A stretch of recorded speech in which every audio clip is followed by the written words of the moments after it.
بسم اللہ الرحمن الرحیم۔ حضرت عیسیٰ علیہ السلام کے بارے میں کیا عقیدہ رکھا جائے؟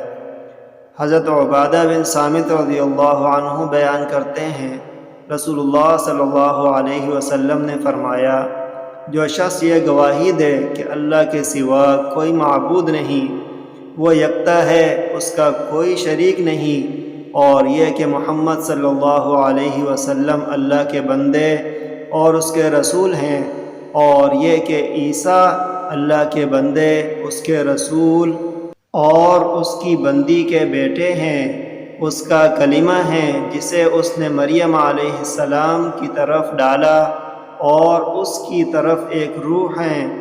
جنت اور جہنم حق ہیں، اللہ اس شخص کو جنت میں داخل فرمائے گا، خواہ اس کے اعمال کیسے بھی ہوں۔